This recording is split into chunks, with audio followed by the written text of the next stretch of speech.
ஸ்ரீ சக்கரம் பக்தி சேனல் மையன்பர்களுக்கு உங்கள் வீட்டு ஜோதிடர் சரவணாமிர்தம் வணக்கம் கூறி பேசுவதில் மகிழ்ச்சி அடைகிறேன். எல்லோருக்கும் வாழ்த்துக்கள், ஆசீர்வாதம். குரு பெயர்ச்சி அதற்கு முன்பாக புத்தாண்டாக பரபவ ஆண்டு வருகிறது. எல்லோருக்கும் தமிழ் புத்தாண்டு வாழ்த்துக்கள். குரு பகவான் பயிற்சியாகிறார். மிதுனத்திலிருந்து கடகத்துக்கு வருகிறார்கள் 1/6/2026. குரு பகவான் யார்? தேவகுரு, பிரகஸ்பதி, அஷ்டமாசிதிகளுக்கு அதிபதி. தங்கம், கோமேதகம், வைரம், வைடூரியம், ரத்னம், மாணிக்கம், முத்து இது போன்ற ஆபரணங்களுக்கு அதிபதி. குழந்தை மழலை செல்வங்களுக்கு குரு பகவான் அதிபதியாகிறார்.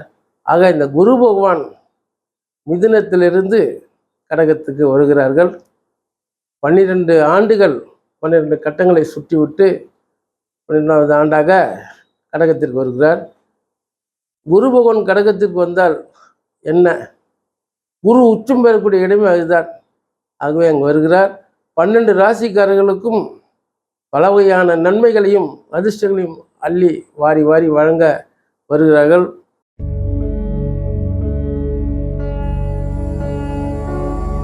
மேஷராசி நேயர்களே வணக்கம். உங்களுக்கு 7.5 சனி விரய சனியாக இருக்கிறது. அதுவும் சனி பகவான் மேஷராசியை பொறுத்தவரை சற்று சிரமமாக இருந்தாலும் உங்களுக்கு அந்த 3 சுற்றாக வருகின்றது. சனி பகவான் பார்த்திங்கனாக்கா 3 சுற்றாக வரும்போது அந்த இளம் பிராயம் 40-50 வயசுக்கு மேலே 60 வயசுக்கு மேலே இப்படி அவங்கவுங்களுக்கு தகுந்த மாதிரி ஒரு பலன் தான் கொடுப்பாங்க. எது எப்படி இருந்தாலும் மேஷராசிக்கு விரய சனி பாதிப்பு ஒவ்வொரு சுற்றுக்கும் ஒவ்வொரு மாதிரி இருக்கும். அதே நேரத்தில் மிதுனத்தில் இருக்கிற குரு பகவான் இது நாள் வரைக்கும் உங்களுக்கு சனீஸ்வர பகவான் குரு பகவான் 3ஆம் இடத்துல இருந்தார். அவர் மிதுனத்திலேருந்து கடகத்துக்கு வர போகிறார். 3லேருந்து 4 வரும்போது பார்த்தீங்கன்னா 3ஆம் இடத்தை விட 4ஆம் இடம் இன்னும் சுபிட்சமாக இருக்கும். எல்லா இடங்களிலும் பார்த்தீங்கன்னா எல்லாம் பசுமையாக இருப்பார்கள்.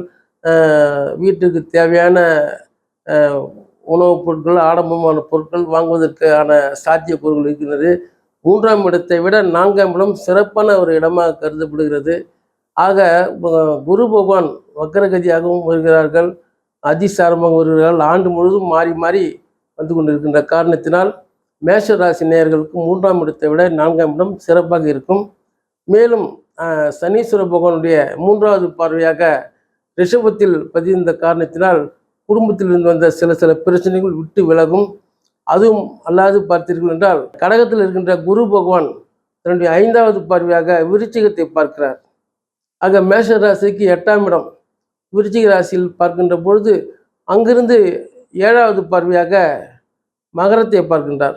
அதே போன்று 9வது பார்வையாக மீனத்தை பார்க்கிறார். ஆக குரு பகவான் தன்னுடைய சொந்த வீட்டை பார்க்கின்ற காரணத்தால் மேஷ ராசி நேயர்களுக்கு இரட்டிப்பு சந்தோஷம். கடகத்திலிருந்து விருச்சிகத்தை 5வது பார்வை, 7வது பார்வை மகரத்தை பார்க்கிறார், 9வது பார்வையாக மீனத்தை பார்க்கிறார். அப்படி என்றால் என்ன அப்படின்னாக்கா மீனத்தில் இருக்கிற அந்த சனீஸ்வர பகவானை குரு பகவான் பார்ப்பதால் சனியுடைய பாதிப்பு மேஷ ராசி நேயர்கள் வெகுவாக குறைந்து குடும்பத்தில் சுப நிகழ்ச்சிகள் மற்றும் வெளிநாடு செல்லக்கூடிய யோகங்கள் நிறைய கிடைக்கும்.